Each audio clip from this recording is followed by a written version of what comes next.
मंदिर में अगर दिया लगाने जा रहे हो, बाती लगाई है आपने मंदिर के अंदर, तो कुछ देर बैठिए, कुछ देर स्मरण करिए।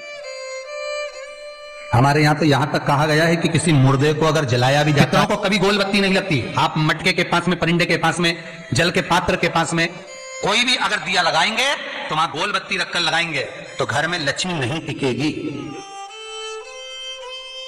कई लोग कहते हैं कि परिंदे के पास, मटके के पास में, पानी के स्रोत के पास में जहां जल भरते हैं, हंडा रखते हैं, टंकी रखते हैं, वहां पर मटके के पास बत्ती लगाओ, दिया लगाओ, पितर शांत रहेंगे। तो पितरों को शांत करो, मना नहीं है, पर दिया लगाने का नियम है कि पितरों को अगर आप दिया लगा रही हो मटके के पास, परिंदे के पास, या अमावस्या के दिन पितरों के लिए अगर दीप लगा रही हो तो गोल बत्ती अगर लगाओगी तो कार्य कभी सफल नहीं होगा।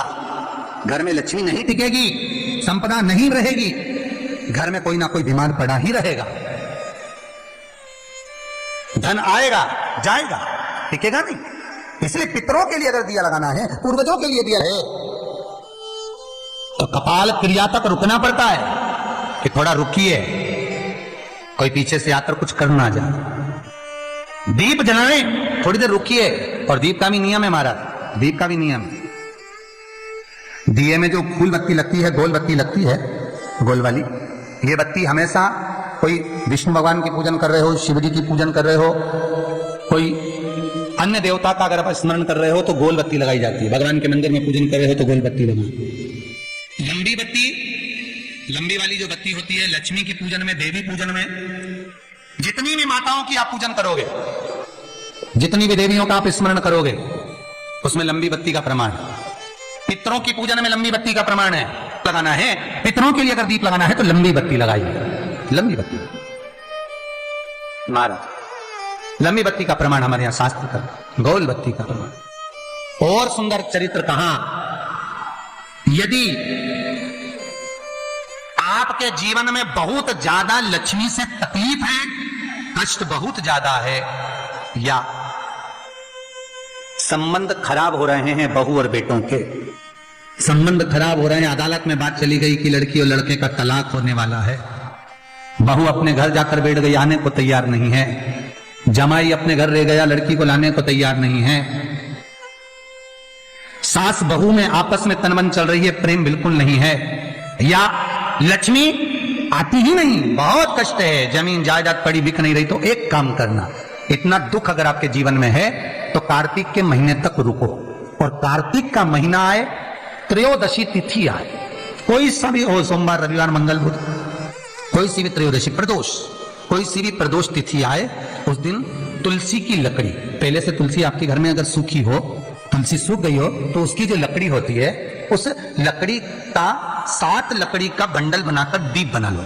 लकड़ी का दीप मतलब लकड़ी, पतली पतली डालियों को लेकर कच्चे सूत से उसको बांध दो, और बांधकर घी में डुबक दो।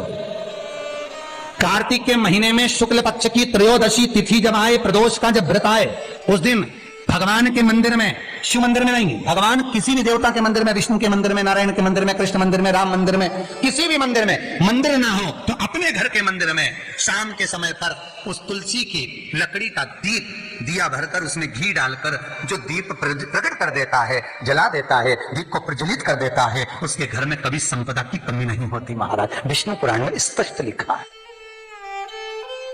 इसलिए शायद कहा जाता है कि भगवान को सर्वश्रेष्ठ कौन सा चंदन अच्छा लगता है। आपको पहले भी कथा में कहा, आगरा की कथा अगर किसी ने सुनी होगी तो उसमें वर्णन किया, भगवान को सर्वश्रेष्ठ चंदन कौन सा, भगवान को सर्वश्रेष्ठ चंदन कौन सा प्रिय है, वो कौन सा चंदन है जो भगवान विष्णु को लगाएं, राम को लगाएं, कृष्ण को लगाएं, वो कौन सा चंदन है जो श्री हरि को लगाया जाए। तो जीते जी भगवान विष्णु एक बार गले लगाते हैं, उसको कहते हैं हरि चंदन। कौन सा चंदन है? हरि चंदन। हरि चंदन बाजार में नहीं मिलेगा, हरि चंदन आपको बनाना पड़ेगा। कैसे बनाना है?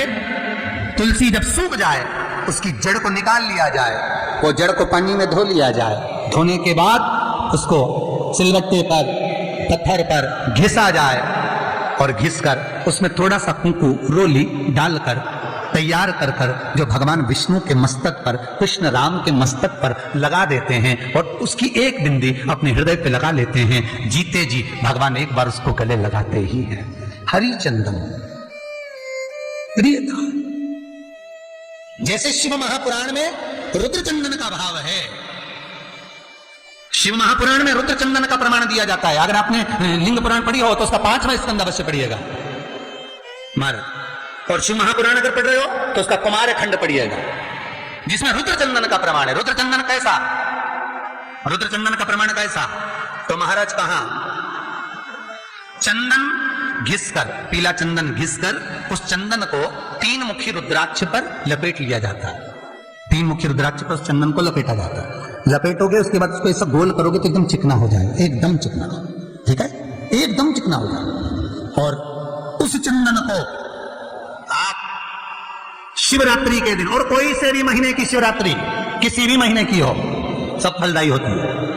अगर आप पंचांग में देखेंगे तो शिवरात्रि लिखी हुई आती है, हर महीने शिवरात्रि पड़ती है। किसी भी महीने की शिवरात्रि पर रुद्र चंदन, अर्थात जो चंदन का आपने 3 मुखी रुद्राक्ष में लेपन करा है, उसका गोला बनाया है, वो चंदन अच्छा मोटा मोटा कर लेना, अच्छा बढ़िया, ऐसा नहीं थोड़ा बहुत ही लगा, पूरा रुद्राक्ष दिखना नहीं चाहिए, पूरा लपेट कर उसको शंकर के शिवलिंग पर ले जाकर रख दीजिए। और फिर धीरे धीरे शंकर भगवान का जल अभिषेक करना प्रारंभ कर दीजिए। वो चंदन पूरा धीरे धीरे शंकर के शिवलिंग पर डलना चाहिए। शंकर के मूल मंत्र श्री शिवाय नमस्तुभ्यं का जाप करिए,